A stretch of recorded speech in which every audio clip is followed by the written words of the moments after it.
Hello everyone, welcome back to our YouTube channel. आज हम बात करेंगे ड्रग स्टॉक रजिस्टर के बारे में। ड्रग स्टॉक रजिस्टर कैसे बनाते हैं इसके विषय में मैंने पहले भी एक वीडियो बनाई हुई है, आप ऊपर आई बटन पर जाकर देख सकते हैं। तो चलिए वीडियो को शुरू करते हैं। वीडियो को बिना स्किप किए पूरा देखिएगा।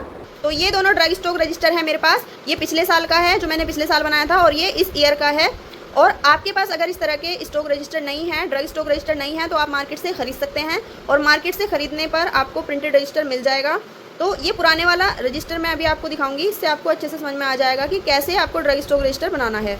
तो सबसे पहले पेज पर हम चलेंगे। इसमें इंडेक्स नहीं था तो मैंने ये इंडेक्स बना के लगाया है, और बना के ही आपको लगाना है। अगर आपके प्रिंटेड रजिस्टर में जो आपका ड्रग स्टॉक रजिस्टर है उसमें आपको इंडेक्स नहीं मिलता है तो आपको इस तरह से बना के लगाना है।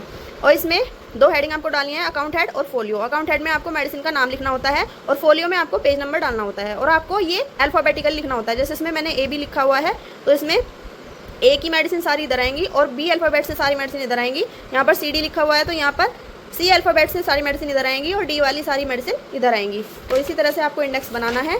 उसके बाद हम नेक्स्ट पेज पर चलेंगे। तो यहाँ पर आपको पहले पेज पर लिखना है जहाँ से आपको मेडिसिन रिसीव होती हैं उस ड्रग वेयर हाउस का नाम लिखना है। शॉर्ट में लिख सकते हैं या फिर आप फुल फॉर्म में भी लिख सकते हैं। और उसके बाद यहाँ पर सारे स्टॉक नंबर लिखने हैं आपको, जितनी बार भी आपने मेडिसिन इंडेंट करी है उस साल में। तो यहाँ पर रिक्वेस्ट नंबर, इशू नंबर, और यहाँ पर रिक्वेस्ट डेट, इशू डेट। उसके बाद यहाँ पर हम आ जाते हैं फर्स्ट पेज पर।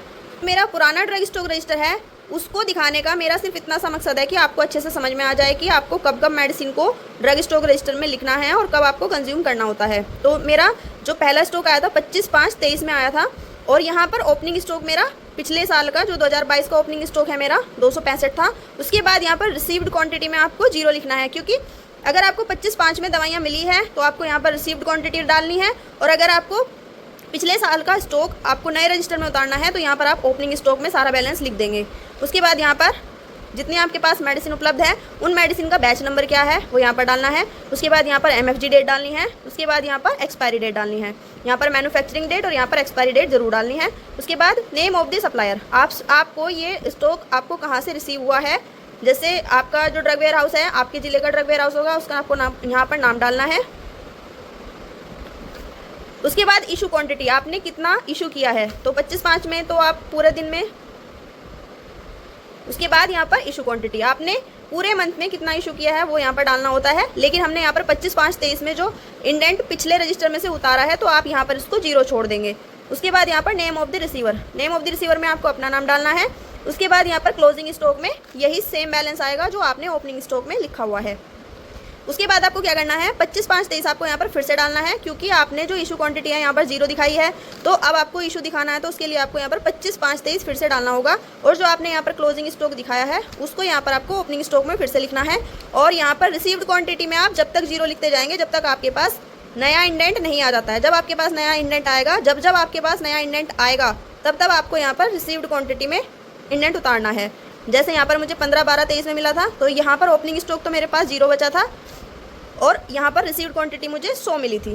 तो इसी तरह से आपको यहाँ पर 25/5/23 डालना है, और ओपनिंग स्टॉक में 265 डालना है, और मतलब जो आपका पुराना स्टॉक बचा हुआ है वो डालना है, जो यहाँ पर क्लोजिंग स्टॉक आपने लिखा हुआ था।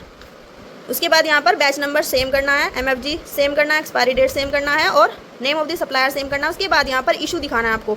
अब आप यहाँ पर 25/6/23 डालेंगे, मतलब आपको पूरे मंथ का ये इशू दिखाना है। आपने पूरे मंथ में कितनी दवाई कंज्यूम करी है, आपको यहाँ पर सिग्नेचर करके वो डेट डाल देनी है। जैसे मैंने यहाँ पर 25/6 डाला है, तो यहाँ पर 25/5 से लेके 25/6 तक कितनी दवाइयाँ हमारी खर्च हुई है वो आपको यहाँ पर इशू क्वान्टिटी में दिखाना है। तो अब यहाँ पर 265 में से 55 खर्च हुई है, मतलब 210 टैबलेट आपके पास बची हुई हैं। तो आपको ये 210 टैबलेट फिर से आपको यहाँ नेक्स्ट पेज पर उतारनी है ओपनिंग स्टॉक में, और यहाँ पर ये सेम डेट जो 25/6 आपने यहाँ पर डाली है वही सेम डेट आप यहाँ पर डाल देंगे।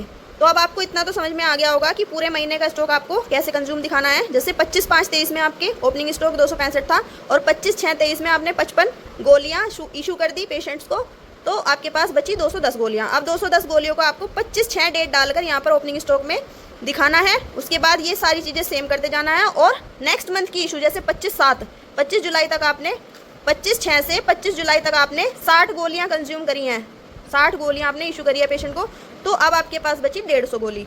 तो इस तरह से आपको हर महीने का स्टॉक दिखाते जाना है। अब देखिए इसमें ही इसी पेज पर एक नई चीज़ और है जो आपको समझनी है। जैसे 25/9/23 में 20 गोली बची थी हमारे पास, और यही 20 गोली हमने 25/10/23 तक ख़त्म कर दी, और हमारे पास अब 0 बची है। मतलब जो हमारा क्लोजिंग स्टॉक बचा हुआ है वो जीरो बचा हुआ है, 25/10/23 में जीरो बच गया। तो इस जीरो को आपको यहाँ पर ओपनिंग बैलेंस में दिखाना है जब तक आपके पास नई मेडिसिन नहीं आती हैं। तो यहाँ पर आपको ये चीज़ें खाली छोड़ देनी है, यहाँ पर आपको खाली डैश लगा देना है।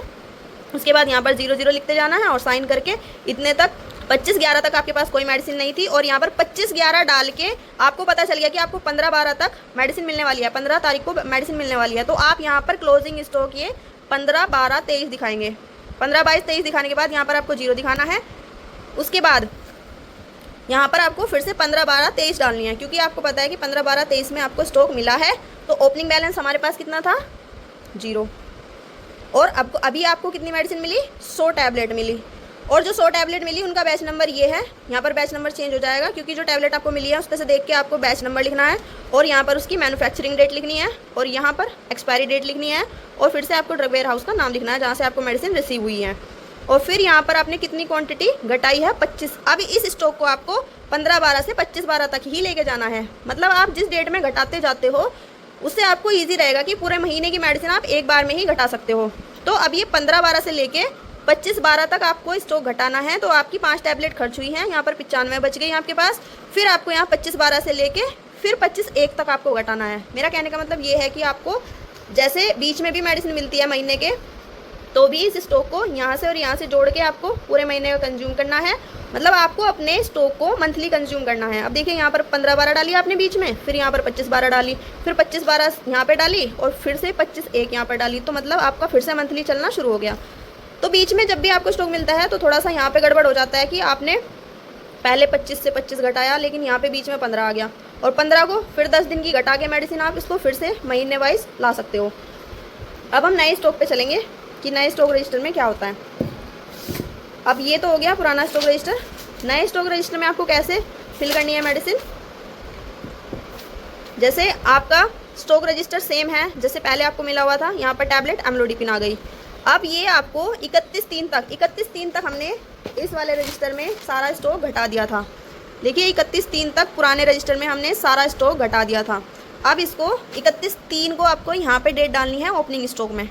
जब आप नया रजिस्टर बनाएंगे तो 31/3 मतलब 31 मार्च 2024 से आपको नया स्टॉक अपने नए रजिस्टर में लिखना है। आप इस डेट को 1/4 भी कर सकते हैं, 1 अप्रैल भी कर सकते हैं, क्योंकि 31 तारीख तो पिछले साल में आ जाएगी, और 31 तक आपने वहाँ इंडेंट घटा ही दिया है, तो आप इसको 1/4 भी कर सकते हैं। यहाँ पर 1/4/24 डाल के आप ओपनिंग बैलेंस लिखेंगे। उसके बाद रिसीव क्वांटिटी आपकी 0 है, क्योंकि 1 तारीख में हमें कोई स्टॉक नहीं मिला है ड्रग वेयर हाउस से। उसके बाद यहाँ पर जो आपके पास बची हुई मेडिसिन है उनका बैच नंबर क्या है, और कौन सी मैन्युफैक्चरिंग डेट है, और कौन सी एक्सपायरी डेट है।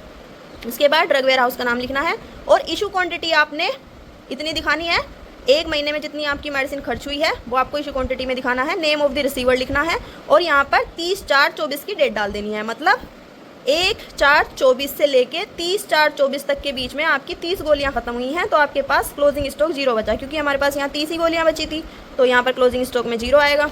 उसके बाद यहाँ पर 30/4/24 आपको फिर से डालना है, और इस बार आपके पास ओपनिंग स्टॉक 0 है, तो यहाँ पर रिसीव क्वांटिटी भी 0 है। मतलब हमारे पास अभी कोई रिसीव क्वांटिटी नहीं आई है, कोई गोली नहीं आई है इस महीने हमारे पास एम्लोडिपिन की। तो यहाँ पर आपको डैश डैश करते जाना है। जब तक आपके पास दवाइयाँ नहीं होगी तो आपको डेट डाल के डैश डैश करते जाना है। उसके बाद हमें 8/6 में फिर से इंडेंट मिला, तो इस बार ओपनिंग बैलेंस तो 0 था ही हमारे पास, और रिसीव क्वांटिटी में हमें 100 गोलियाँ मिली हैं। उनका बैच नंबर क्या है, उनकी मैन्युफैक्चरिंग डेट क्या है, एक्सपायरी डेट क्या है, नेम ऑफ दी सप्लायर क्या है, और इशू क्वांटिटी अभी हमने दिखाई नहीं है, क्योंकि 30 जून तक हमें ये कंज्यूम दिखाना है। तो हम यहाँ पर 30 जून डाल के ही इशू क्वांटिटी दिखाएंगे जितनी भी होगी। उसके बाद जितना हमारे पास क्लोजिंग स्टॉक बचेगा वो यहाँ पर लिखेंगे।